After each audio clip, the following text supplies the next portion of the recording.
Shri Anandamayi Mat Ki Jai. A couple who recently lost their son had come from Calcutta.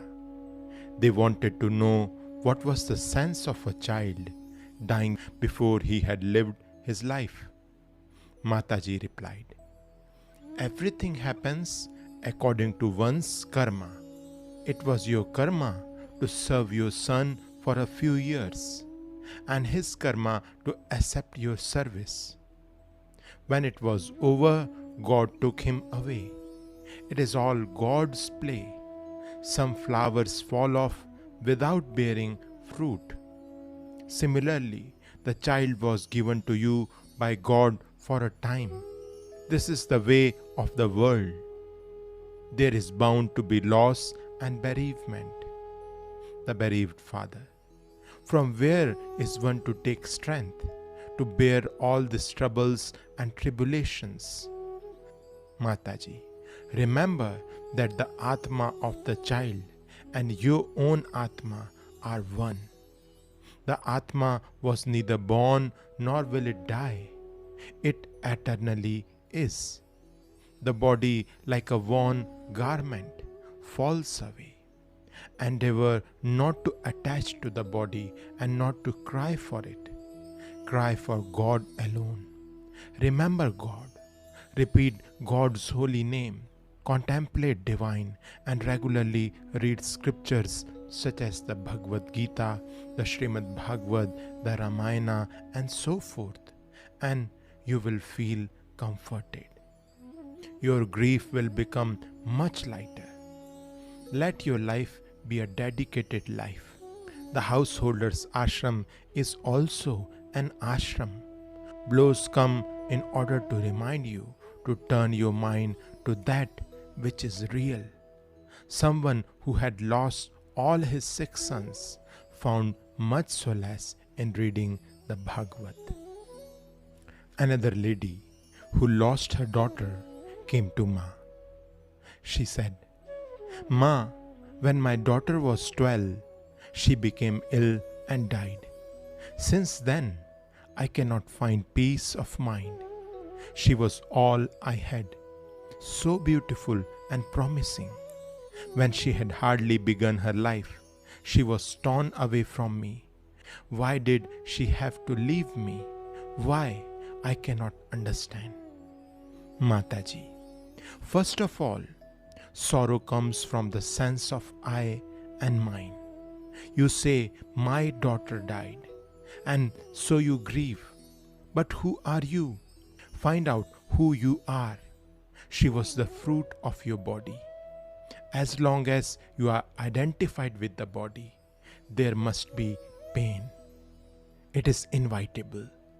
So many boys and girls die, young and beautiful, yet it does not affect you much. You only think that this one child was your own and you have lost her. Then there is another thing to be learned. All sorrow is due to the fact that one keeps apart from God.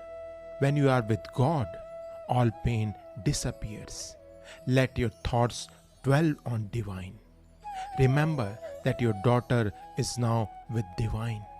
The more you think of God, the nearer you will be to her. If you cry and shed tears, cry for God. Just as some blossoms fall off without bearing fruit, so some human beings die young. For a while, God has entrusted the child to your care, and then God took her back. Now God is looking after her. One day you will go there too. Until then, keep your mind on God and you will also be with your child. How do you know that your daughter is not much better off where she is now? How much trouble and distress life has brought you? Would you have desired a similar fate for her? Then again, on the level where there is only one self, there is no question of birth and death. Who is born? Who dies? All is one self.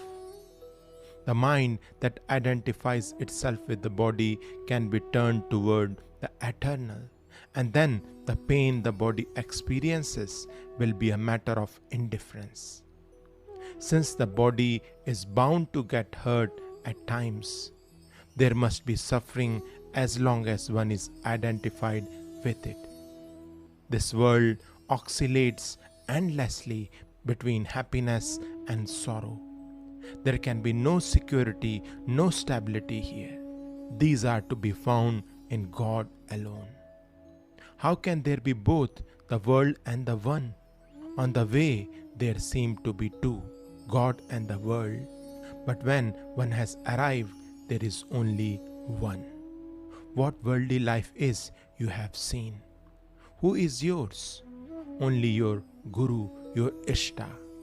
In God, you will find everything and everyone. I'm your child. Several months later, the same lady came to Varanasi for Mataji's darshan. She looked younger and happier. I have got over my grief, she told us. I am now reconciled to my fate. When Mataji said, I am your child, her voice was my daughter's voice. My hair stood on end and I had an extraordinary feeling, which I cannot put into words. From that moment, the wound in my heart began to heal. I have gained an inner conviction that my child is happy where she is. I am finding ever greater peace and am able to attend to my meditation. Now I am planning to go on pilgrimage to Badri and Kedarnath. I only wish all bereaved mothers would have the chance to be comforted by Mataji as I have been. Shri Anandamayi Mat Ki Jai.